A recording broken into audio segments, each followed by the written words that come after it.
আসসালামু আলাইকুম ওয়া রাহমাতুল্লাহি ওয়া বারাকাতুহু।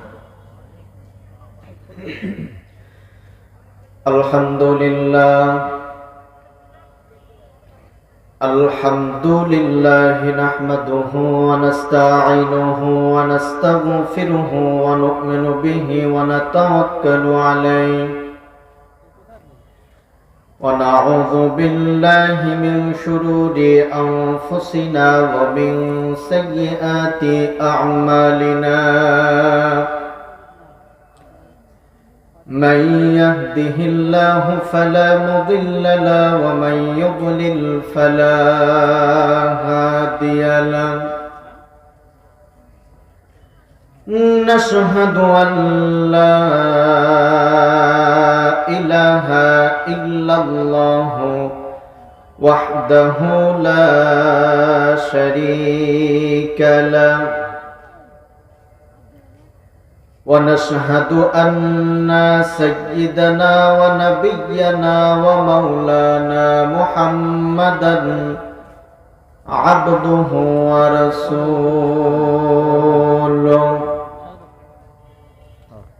الذي أرسله بالحق بشيرا ونذيرا وداعيا إلى الله بإذنه وسراجا منيرا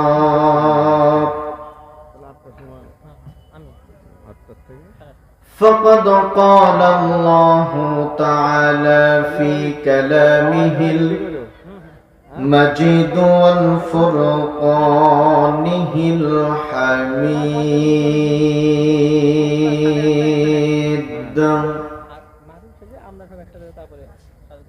জবান খুলে পড়েন আউযু বিল্লাহি মিনাশ الشيطان الرجيم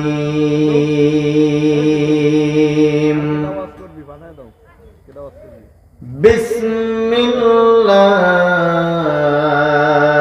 الرحمن الرحيم وإذا قرئ القرآن فاستمعوا له وأنصتوا لعلكم ترحمون صدق الله العظيم. وقال النبي صلى الله عليه وسلم أي الأعمال أفضل؟ قال الإيمان بالله والجهاد في سبيل الله. وقال تعالى في شان حبيبه رسول الله صلى الله عليه وسلم إن الله وملائكته يصلون على النبي يا أيها الذين آمنوا صلوا عليه وسلموا تسليما. اللهم صل على سيدنا مولانا محمد وعلى آل سيدنا শাফিয়ানা মুহাম্মদ। প্রিয় নবীজির আগমনে বিশ্বজাহান উজালা। প্রিয় নবীজির আগমনে বিশ্বজাহান উজালা। নবীর নামে পড়ে দরুদ মিটাও প্রাণের সব জ্বালা আল্লাহুম্মা সাল্লি আলা সাইয়্যিদিনা মাওলানা মুহাম্মদ ওয়া আলা আলি সাইয়্যিদিনা শাফিয়ানা মুহাম্মদ আল্লাহুম্মা আমিন ربنا ظلمنا أنفسنا وإن لم تغفر لنا وترحمنا لنكونن من الخاسرين ربنا آتنا في الدنيا حسنة وفي الآخرة حسنة وقنا عذاب النار আয় আল্লাহ তাআলা তুমি তোমার পবিত্র নজর দ্বারা তাকায়া দেখো আতাইকুলা কেন্দ্রীয় গোরস্থানের উদ্যোগে আয়োজিত আজকের এই বিশাল তাফসিরুল কোরআন মাহফিল অনুষ্ঠিত হয়েছে। রব্বুল আলামিন দয়া করে মায়া করে আতাইকুলা বাসীর পক্ষ থেকে আয়োজিত আজকের এই তাফসির মাহফিলকে তুমি কবুল এবং মঞ্জুর করে নাও। আয় আল্লাহ তাআলা কঠিন কিয়ামতের ময়দানে যেদিন বাবা তার ছেলেকে চিনবে না, মা তার মেয়েকে পরিচয় দেবে না, ভাই তার বোনকে পরিচয় দেবে না, স্ত্রী তার স্বামীকে পরিচয় দেবে না, ওই কঠিন মুসিবতের সময়ে আজকের এই মাহফিলটাকে তুমি আমাদের নাজাতের জরিয়া হিসেবে কবুল করে নিও। রব্বানা তাকাব্বাল মিন্না ইন্নাকা আনতাস সামিউল আলিম ওয়া তুব আলাইনা ইন্নাকা আনতাত তাওয়াবুর রহিম বিরহমাতিকা ইয়া আরহামার রাহিমিন। সকলে জবান খুলে মোহব্বতে একটু জিকির করেন আল্লাহু আল্লাহ আল্লাহু আল্লাহ আল্লাহু আল্লাহ আল্লাহু আল্লাহ আল্লাহু আল্লাহ আল্লাহু আল্লাহ। যুবক ভাইরা একটু জোরে সোরে জবান খুলে আল্লাহু আল্লাহ আল্লাহু আল্লাহ আল্লাহু আল্লাহ। হেরা গুহার অন্ধকারে কি যে আলো পাইলা, হেরা গুহার অন্ধকারে কি যে আলো পাইলা, কি মন্ত্র ফুকিয়া ভুবন বশ করিলা। আল্লাহু আল্লাহ আল্লাহু আল্লাহ আল্লাহু আল্লাহ লা ইলাহা ইল্লাল্লাহু মুহাম্মাদুর রাসূলুল্লাহ। জবান খুলে বলে সাল্লাল্লাহু আলাইহি ওয়াসাল্লাম। বাংলাদেশের ঐতিহ্যবাহী জেলা নাটোর সিংড়া থানার প্রাণকেন্দ্রে অবস্থিত আতাইকুলা কেন্দ্রীয় গোরস্থানের উদ্যোগে আয়োজিত আজকের এই তাফসির মাহফিলের সম্মানিত সুযোগ্য সভাপতি সাহেব, আল্লাহ সুবহানাহু ওয়া তাআলা কোরআনের মঞ্চে সভাপতিত্বের বরকতে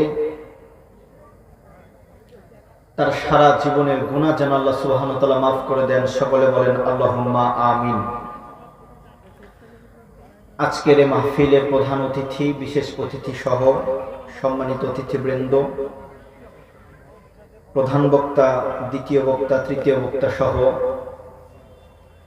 বিশেষ করে আমার সামনে উপস্থিত আমার জীবনের সর্বপ্রথম ওস্তাদ হযরতুল আল্লাম হাফেজ মাওলানা জাকারিয়া ইবনে আলী,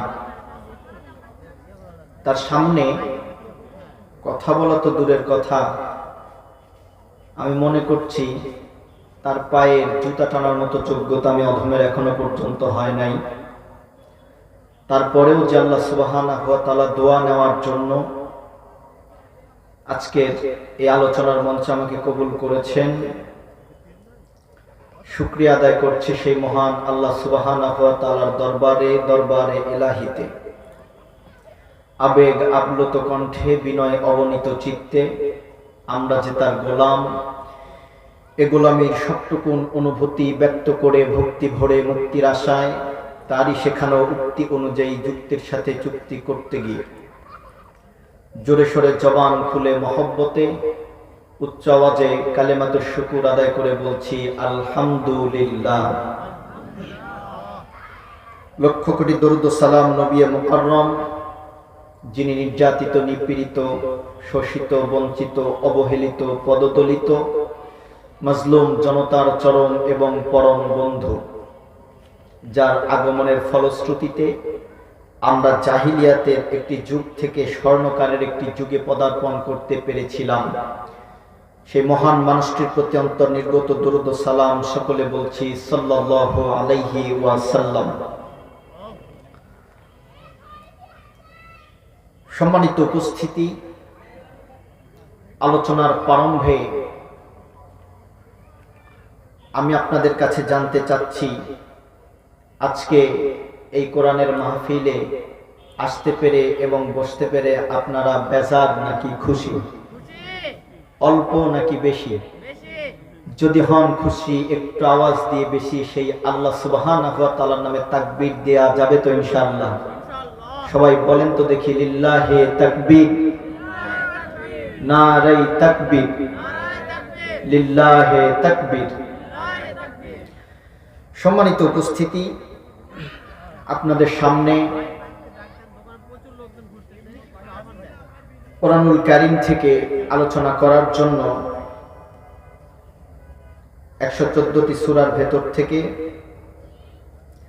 কোরআনুল কারীমের ভেতরে 6666টি এর কিছু কম এবং বেশি আয়াতের ভেতর থেকে একটি মাত্র আয়াত আমি আপনাদের সামনে তেলাওয়াত করেছি এবং রাসূল আকরাম সাল্লাল্লাহু আলাইহি ওয়াসাল্লাম এর অসংখ্য গণিত হাদিসের ভেতর থেকে এক টুকরো হাদিস আমি আপনাদের কাছে পেশ করেছি।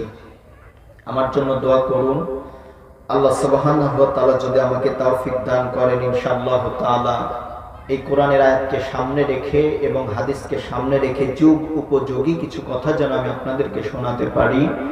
ওমা তাওফিক ইল্লা বিল্লাহ, সকলে বলেন আল্লাহুম্মা আমিন। আলোচনাতে যাওয়ার পূর্বে আপনাদেরকে আমি একটি কথা বলি, আজকে কোরআনের আলোচনা করার জন্য এবং আপনাদেরকে শোনানোর জন্য এই যে খোলাতে একটা প্যান্ডেল তৈরি করা হয়েছে, কথা বলেন ঠিক না বেঠিক? এই প্যান্ডেলটা ছেলেদের প্যান্ডেল আর পাশে করা হয়েছে মহিলা প্যান্ডেল। এখন আপনি যদি বুঝতে চান তাহলে আমি এভাবে বোঝাতে পারি যে এই ছেলেদের প্যান্ডেলে বসবে কারা? ছেলেরা। আর মেয়েদের প্যান্ডেলে বসবে কারা? মেয়েরা। এখন আমার প্রশ্ন হলো, বর্তমানে ছেলেদের প্যান্ডেলে ছেলেরা বসে আছে একদল, মহিলাদের প্যান্ডেলে মা বোন বসে আছে তারা একদল, কিন্তু বাহিরে দোকানপাটে যারা ঘোরাফেরা করছে তারা কোন দল? যদি পুরুষের প্যান্ডেলে পুরুষ থাকে এবং মহিলার প্যান্ডেলে যদি মহিলা থাকে, তাহলে এভাবে আমাদের মাথার ভিতরে ধারণা আসতে পারে যে পুরুষের প্যান্ডেলে পুরুষ আছে, মহিলার প্যান্ডেলে মহিলা আছে, বাহিরে যারা ঘোরাফেরা করছে তারা 3 নাম্বার। কথা বলেন ঠিক কিনা? তো সুতরাং যুবক ভাইদেরকে আমি আকুল আবেদন করব, আপনারা যদি 3 নাম্বারের কাতারে পড়তে না চান, অতি তাড়াতাড়ি দোকান বাদ দিয়ে, অতি তাড়াতাড়ি বাজার বাদ দিয়ে মাহফিলের প্যান্ডেলে এসে বসে যাবেন ইনশাআল্লাহ। সম্মানিত উপস্থিতি, আজকে পোস্টারে এখানে লেখা হয়েছে তাফসিরুল কোরআন মাহফিল। বুঝে থাকলে জবাব দেন তো দেখি কি লেখা হয়েছে? তাফসিরুল কোরআন মাহফিল। আমাদের অনেকেরই মনের ভেতরে এমন প্রশ্ন আসতে পারে যে এই পৃথিবীতে তো 1-2টা কিতাব নাই, এই পৃথিবীতে তো 1-2টা বই নাই, হাজার হাজার লক্ষ লক্ষ কোটি কোটি বই এই পৃথিবীতে আছে, কিন্তু কোন বইয়ের তাফসির মাহফিল করা হয় না, কোরআনের তাফসির মাহফিল কেন করা হয়? ঠিক না বেঠিক বলেন? এক কথায় আমরা এভাবে প্রশ্ন করতে পারি যে কোরআনের মাহফিলে কোরআনের আলোচনা আমরা কেন শুনবো? কি কি কারণে কোরআনের আলোচনা আমাদের শোনা দরকার। কথা বলেন ঠিক না বেঠিক? একজন মুসলমান হিসেবে কোরআনের আলোচনা আমরা কেন শুনবো এটা জানা আমাদের জন্য অত্যন্ত গুরুত্বপূর্ণ, ঠিক না বেঠিক?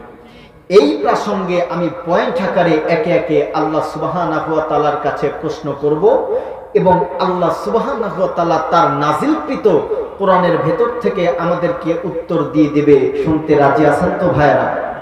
ইনশাআল্লাহ তাআলা। আসেন আমরা সর্বপ্রথম আল্লাহ সুবহানাহু ওয়া তাআলার কাছে জানতে চাই যে হে আল্লাহ, আমাদের মনের ভেতরে প্রশ্ন আসে কোরআনের আলোচনা আমরা কেন শুনব?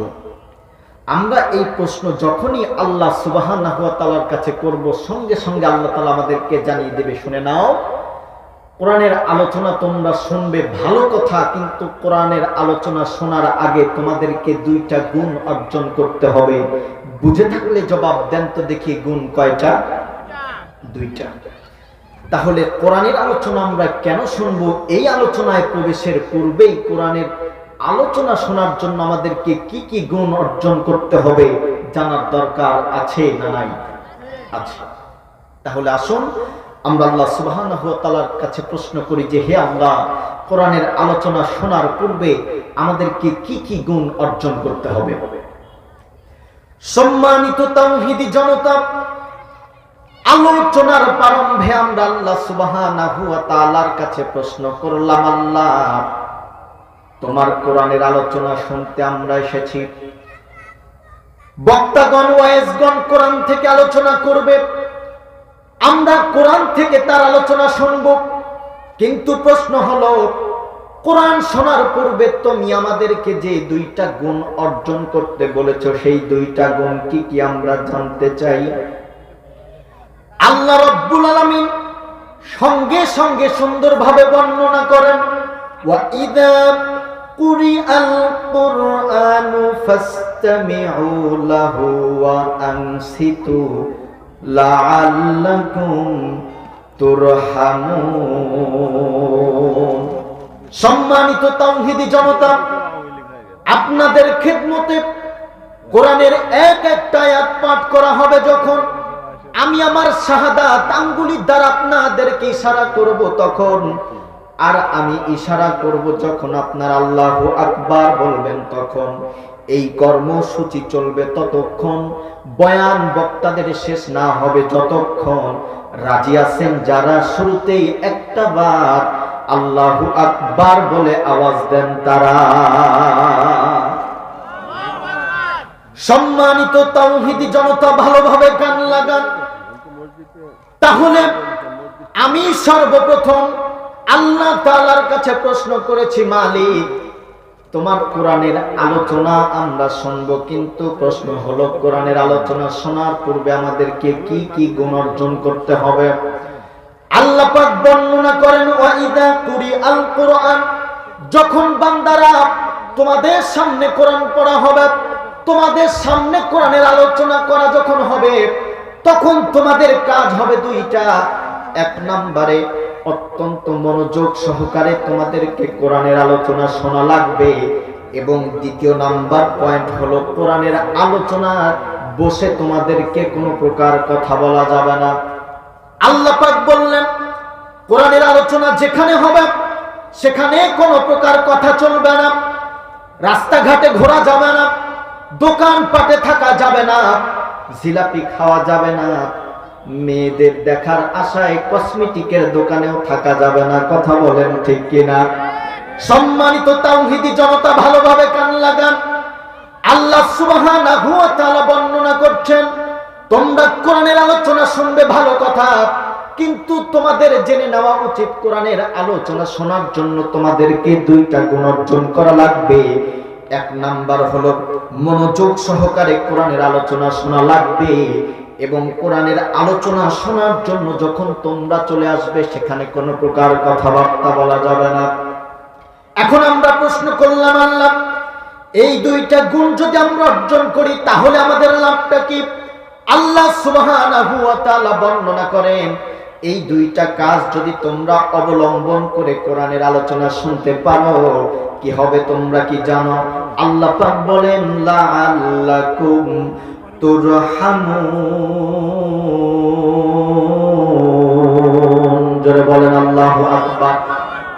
আল্লাহ পাক বর্ণনা করলেন, কোরআনের আলোচনা যদি তোমরা এই দুইটা গুণ অর্জন করে শোনো তাহলে লাআল্লাকুম তুরহামুন, আমি আল্লাহ রব্বুল আলামিন তোমাদের উপরে আমি আল্লাহর পক্ষ থেকে রহমতের বৃষ্টি বর্ষণ করে দেব। জোরে বলা যাবে কি একবার আল্লাহু আকবার? তাহলে ভাইরা আমার, আলোচনার প্রারম্ভে আমরা আল্লাহ সুবহানাহু ওয়া তাআলার কাছ থেকে জেনে নিয়েছি, আল্লাহ তোমার কোরআনের আলোচনা আমরা শুনবো, কিন্তু কি কারণে শুনবো? এই প্রশ্নটা যখন আমরা আল্লাহ তাআলার কাছে করেছি, আল্লাহ পাক রব্বুল আলামিন সেই প্রশ্নের উত্তরে আমাদেরকে সর্বপ্রথম বলেছেন, কোরআনের আলোচনা শোনার আগে তোমাদেরকে দুইটা গুণ অর্জন করে নিতে হবে। এবার আমরা বললাম, আল্লাহ কোরআনের আলোচনা শোনার আগে আমরা দুইটা গুণ অর্জন করে নিয়েছি। এক নম্বরে মনোযোগ দিয়ে কোরআনের আলোচনা শুনবো, এবং দ্বিতীয় নম্বরে কোনো প্রকার কথাবার্তা বলবো না। এ আল্লাহ, এবার তোমাদের প্রতি আমাদের আরজি হলো, এবার তুমি আমাদেরকে বলো আমাদের জীবনের জন্য কোরআনের আলোচনা কেন শোনা দরকার। সম্মানিত ভাইরা, আল্লাহ সুবহানাহু ওয়া তাআলার কাছে এক নম্বরে প্রশ্ন করলাম, আল্লাহ তোমার কোরআনের আলোচনা আমরা শুনবো, কিন্তু এই কোরআনের আলোচনা শোনার কারণটা কি? আল্লাহ পাক রব্বুল আলামিন সুন্দরভাবে বর্ণনা করছেন। এক নম্বরে কোরআনের আলোচনা তোমরা শুনবে কারণ হলো যালিকাল কিতাবু লা রাইবা ফি হুদাল লিল মুত্তাকিন। জোরে বলেন আল্লাহু আকবার। এক নম্বরে প্রশ্ন করেছি, আল্লাহ কোরআনের আলোচনা আমরা কেন শুনবো? আল্লাহ পাক রব্বুল আলামিন সুন্দরভাবে বর্ণনা করে দিলেন, তোমরা আমি আল্লাহর নাযিলকৃত কোরআনের আলোচনা তোমরা শুনবে। এক নাম্বার কারণ হলো এই কোরআনুল কারীম একটা সত্য কিতাব। এই কোরআনুল কারীমের ভেতরে কোনো ভুল নাই। এই কোরআনের ভেতরে ভুল তো দূরের কথা, সন্দেহের কোনো অবকাশ পর্যন্ত নাই। জোরে বলেন সুবহানাল্লাহ। এই পৃথিবীতে একটা না, দুইটা না, তিনটা না, হাজার হাজার কিতাব আছে। আমরা স্কুলে আমরা গল্পের বই মনে করে ইসলামিক বিভিন্ন প্রকারের বই আমরা পড়ে থাকি, কিন্তু প্রত্যেকটা বইয়ের শুরুতে অথবা শেষে আপনারা লক্ষ্য করবেন যে কিতাবের যে লেখক সে কি করে, কিতাবের লেখক খুব সুন্দরভাবে বলে দেয় যে এই কিতাবটা মানুষের লেখা ভুল হলেও হতে পারে। আপনারা পড়তে গিয়ে বুঝতে গিয়ে যদি কোনো প্রকারের ভুল পেয়ে থাকেন তাহলে আমাকে জানিয়ে দেওয়ার চেষ্টা করবেন, ইনশাআল্লাহ আমি পরবর্তী সংস্করণে সংশোধন করে নেওয়ার চেষ্টা করব। কথা বলেন ঠিক না বেঠিক? এটা হলো দুনিয়ার বইদের নিয়ম। আর আমাদের হেদায়েতের জন্য আল্লাহ পাক এমন একটা কিতাব দান করেছেন যে কিতাবের 2 নাম্বার সূরার সর্বপ্রথম আয়াতে আল্লাহ পাক কিতাব সম্পর্কে গ্যারান্টি দিয়েছেন যে কোরআন এমন একটা কিতাব লা রাইবা ফি, এই কোরআনের ভেতরে কোনো প্রকার সন্দেহ তো দূরের কথা, সন্দেহের অবকাশ পর্যন্ত নাই। জোরে বলেন সুবহানাল্লাহ। সম্মানিত যুবক ভাইরা লক্ষ্য করো, এবার আল্লাহ সুবহানাহু ওয়া তাআলার কাছে আবারও প্রশ্ন করলাম, আল্লাহ নাম্বার কারণ আমরা বুঝলাম এই কোরআনের ভেতরে কোনো প্রকার মিথ্যা না থাকার কারণে তোমার কোরআনের আলোচনা আমরা শুনব, কিন্তু এখন প্রশ্ন হলো 2 নম্বরে কেন আমরা তোমার কোরআনের আলোচনা শুনবো? আল্লাহ সুবহানাহু ওয়া তাআলা খুব সুন্দরভাবে বর্ণনা করে দিলেন, কিতাবুন আনজালনাহু ইলাইকা লিতুখরিজান নাসা মিনাজ-যুলুমাতি ইলান নূর। জোরে বলেন আল্লাহু আকবার। আল্লাহ পাক রব্বুল আলামিন বললেন, মানুষদের হেদায়েতের জন্য আমি আল্লাহ রব্বুল আলামিন সৃষ্টি করলাম কোরআন নামক একটা পণ্য। যারা মেনে নেবে, যারা কোরআন অনুযায়ী নিজেদের জীবন বাস্তবায়ন করবে, আমি আল্লাহ পাক তাদেরকে আমার মুমিন বান্দা হিসেবে করব গণ্য, এবং আখিরাতের আদালতে কোরআনের শাফায়াতে আমি আল্লাহ পাক তাদেরকে জান্নাত দিয়ে করব ধন্য। জোরে বলেন সুবহানাল্লাহ। সম্মানিত ভাইরা, কথাটা ছন্দের আকারে বললাম। আল্লাহ রাব্বুল আলামিন বললেন, কিতাবুন আনজালনাহু ইলাইকা লিতুখরিজান নাসা মিনাজ-যুলুমাতি ইলান নূর। অর্থাৎ আমরা যদি দুনিয়াতে কাজকর্ম করতে করতে পাপ কাজ করতে করতে জাহান্নামের দিকে চলে যাই, এই কোরআনটাকে যদি আমাদের জীবনে বাস্তবায়ন করি তাহলে আল্লাহ পাক আমাদেরকে জান্নাত দান করবেন। বলেন সুবহানাল্লাহ। সম্মানিত উপস্থিতি, তাহলে আমরা বুঝলাম এক নম্বরে কোরআন যদি আমরা শুনি তাহলে আমাদেরকে মনোযোগ সহকারে শোনা লাগবে, কোনো প্রকার কথা বলা যাবে না। এবং দ্বিতীয় নম্বরে কোরআনের আলোচনা শুনবো, কারণ কোরআনের ভেতরে কোনো প্রকার সন্দেহ নাই। আল্লাহ পাক রব্বুল আলামিন আমাদেরকে কোরআন অনুযায়ী জীবন যাপন করার মতো তৌফিক দান করুন। বলেন আল্লাহুম্মা আমিন। হাদা মা ইনদি ওয়াল ইলমু ইনদাল্লাহ আলাইহি তাওয়াক্কালতু ওয়া ইলাইহি উনীব। দোয়া চাই, দোয়া করি, ইসলাম দিয়ে জীবন গড়ি, পড়ে বুঝে আমল করি। আসসালামু আলাইকুম ওয়া রাহমাতুল্লাহি ওয়া বারাকাতুহু।